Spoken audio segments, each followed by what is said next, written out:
क्या आपको पता है पुष्पा द रैम्पेज की ग्लिम्स हम पिछले एक साल से पुष्पा 2 के टीजर और ट्रेलर्स में देखते आ रहे हैं। इवन आज से ऑलमोस्ट 1.5 साल पहले 2023 में अल्लू अर्जुन के बर्थडे पर यानी 8 अप्रैल को जो व्हाट इज पुष्पा का एक छोटा सा प्रमोशनल वीडियो रिलीज किया गया था, वो पुष्पा 2 का कोई ग्लिम्स नहीं था बल्कि पुष्पा 3 द रैम्पेज की टूटी हुई कहानियों का एक कंपाइलेशन था। विच मीन्स मार्वल वालों की तरह डायरेक्टर सुकुमार ने पुष्पा 2 के टीजर ट्रेलर्स के अंदर पुष्पा 3 द रैम्पेज की टीजर ट्रेलर्स का यूज करके हम ऑडियंस का बहुत ही बुरी तरीके से काटा है। शॉर्ट एंड सिंपल, पीठ पीछे उन्होंने हमारे साथ काफी खतरनाक क्लिकबेट किया है। बिकॉज पुष्पा 2 के टीजर और ट्रेलर्स में आपको काफी सारे ऐसे शॉट्स देखने को मिल जाएगा जो एक्चुअल मूवी के अंदर एग्जिस्ट नहीं करता। इवन स्पॉइलर अलर्ट, हमने पुष्पा 2 के कहानी के अंदर जो इनकंसिस्टेंसी फील किया है कि भाई ओवरऑल पिक्चर को एक वेब सीरीज के कुछ एपिसोड्स की तरह डिवाइड कर दिया गया है, जहां पुष्पा के दुनिया को घेर कर अलग अलग कहानी बिल्ड किया गया है और कोई भी कहानी एक दूसरे से उतना आसानी से कनेक्टेड नहीं है। कभी मूवी पॉलिटिकल एंगल पे फोकस करता है तो कभी ववर सिंह के साथ पुष्पा का राइवलरी में फोकस करता है, जिसके साथ कभी पुष्पा की लाल चंदन की इंटरनेशनल बिजनेस के ऊपर फोकस करता है। एंड इन सबसे हटकर भी सुकुमार ने पुष्पा के फैमिली प्रॉब्लम के ऊपर भी काफी गौर से फोकस किया है और यही एग्जैक्ट रीजन है जिस वजह से लोगों को मूवी के कहानी से उतना सेटिस्फेक्शन नहीं मिल रहा है। देखो भाई, आप पर्सनली मुझसे पूछोगे तो ये डायरेक्टर सुकुमार की एक फिल्म मेकिंग और राइटिंग का अपना स्टाइल है, जहां वो किसी एक कहानी के ऊपर फोकस्ड नहीं रहना चाहते। उनके अकॉर्डिंग ये पुष्पा का अपना एक यूनिवर्स है और यहाँ पर वो अपने अलग अलग प्रॉब्लम्स के साथ डील कर रहा है और सुकुमार पुष्पा 2 की इसी जर्नी को पार्ट बाय पार्ट दिखाना चाहते थे ताकि ऑडियंस को इस कैरेक्टर से एक कनेक्शन फील हो। और सच में सुकुमार का ये आइडिया काम कर रहा है, लोग पुष्पा के कैरेक्टर को और भी करीब से जान पा रहे हैं। यही एक्चुअल रीजन है जिस वजह से ये बंदा अगर कुछ भी इम्पॉसिबल काम कर रहा है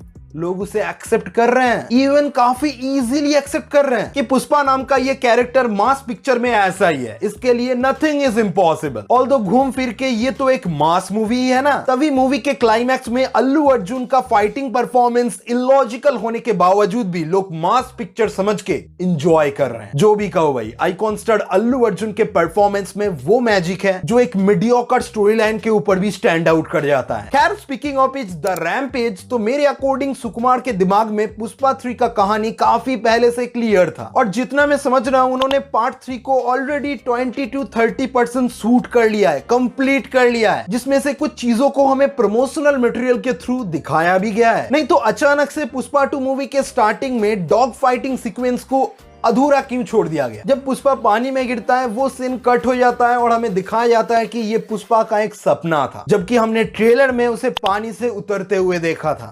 सुकुमार सर, यू आर वेरी चालाक bro. I mean, mass movie में भी क्लिकबेट करना कोई आपसे सीखे, क्योंकि इसके अलावा भी काफी सारे शॉट्स इन्होंने ट्रेलर में दिखा के मूवी के अंदर इग्नोर किया है, जिनको एक साथ कंबाइन करके हम चाहे तो पुष्पा पार्ट 3 के बारे में थ्योरीज डिस्कस कर सकते हैं। पर ऑनेस्टली सच बताऊं तो अभी मूड नहीं, बिकॉज देख तू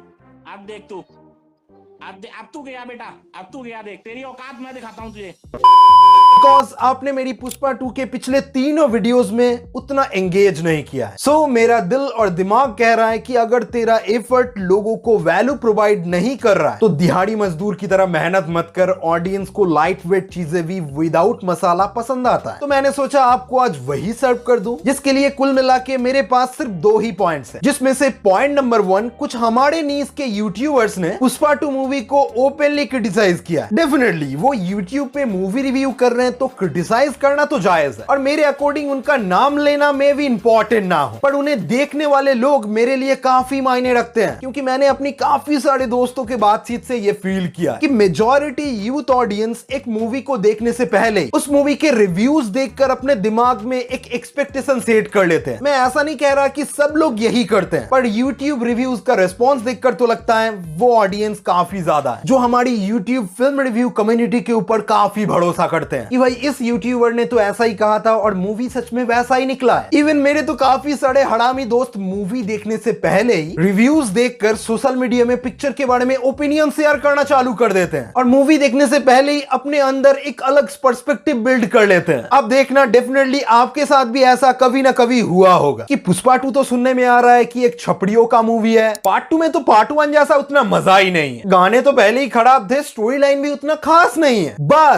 बस यही से वो अपनी अंदर एक नेगेटिव थॉट एस्टेब्लिश कर लेते हैं और पिक्चर देखते टाइम उन नेगेटिव चीजों को याद करके वो डिसअपॉइंटमेंट फील करते हैं, जबकि अगर वो पॉजिटिवली सोचते तो वो मूवी को ज्यादा एंजॉय कर पाते। मैं ये नहीं कह रहा कि हर दूसरी पिक्चर के साथ ऐसा ही होगा। क्या आपको मार्टिन मूवी देखने जाने से पहले ऐसा कुछ करना चाहिए? बिल्कुल नहीं। तो समझ रहे हो ना, फिल्म रिव्यूअर्स की नेगेटिव क्रिटिसिज्म ऑडियंस के ऊपर कितना इंपैक्ट डाल सकता है। तो भाई वही रिव्यूअर्स अगर एक मास मूवी में लॉजिक ढूंढकर बढ़ा चढ़ाकर लोगों के पास एक गलत मैसेज पहुंचाएंगे तो ये होना तो जायज है कि मूवी के अच्छे चीजों के बारे में लोग नहीं पता कर रहे हैं, पहले पता कर रहे हैं कि क्या क्या गलती है मूवी के अंदर। अगर हर मूवी के साथ यही चीज रिपीट होता है तो लोग इंजॉय कब करेंगे? पता है कुछ लोग अब कहेंगे कि जो काम तू खुद कर रहा है तू खुद के काम को ही क्रिटिसाइज कर रहा है। काइंड ऑफ जी हां, कर रहा हूं क्रिटिसाइज, पर मैं अपनी रिव्यूज काफी लेट डालता हूं और उसके पहले काफी सारे लोग बाकी रिव्यूज देखकर अपना एक्सपेक्टेशन ऑलरेडी बिल्ड कर चुके थे। तो मुझसे क्या लेना देना, दुनिया एक इंसान के ऊपर थोड़ी टिका हुआ है। मैंने काफी बार कहा है कि पुष्पा 2 लॉजिक ढूंढने जैसा पिक्चर नहीं है। तो भाई हाथ पैर बांधने के बावजूद क्लाइमैक्स में पुष्पा कैसे फाइट कर रहा है तो उससे हमें क्या लेना देना, उसके अकड़ू बिहेवियर से क्या लेना देना, जबकि उसी बिहेवियर की वजह से लोगों ने पहले मूवी में उस कैरेक्टर को पसंद किया था। जो ऑडियंस का डिमांड था सुकुमार ने उसी चीज को और भी ग्रैंड लेवल पे डिलीवर किया है। तो हमें इतना क्रिटिसाइज करने का क्या लॉजिक बन रहा है वो मेरे समझ के बाहर है। मैं एक चीज देखकर लिटरली हैरान हो गया, जो पुष्पा 2 को ट्रोल करके स्मार्ट बन रहे हैं उनके अंदर इतना भी हिम्मत नहीं है कि वो अल्लू अर्जुन के एफर्ट को गौर से ऑब्जर्व करे कि बंदा गंगा यात्रा फेस्टिवल वाले सीन्स के अंदर क्या चीज डिलीवर किया है, क्या परफॉर्मेंस डिलीवर किया है। ट्रोल करने से व्यूज डेफिनेटली आएगा, मगर अच्छी चीजों को अप्रिशिएट करने से आपको देखने वाली ऑडियंस के पास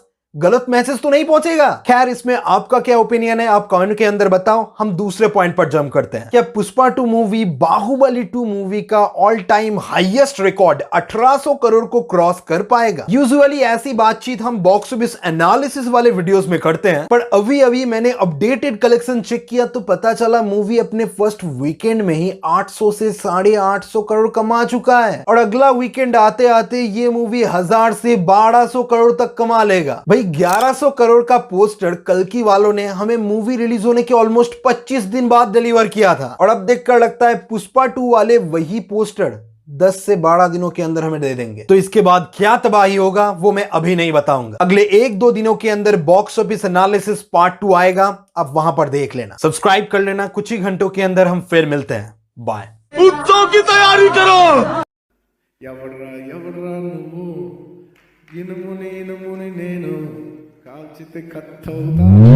वाइल्ड फायर है।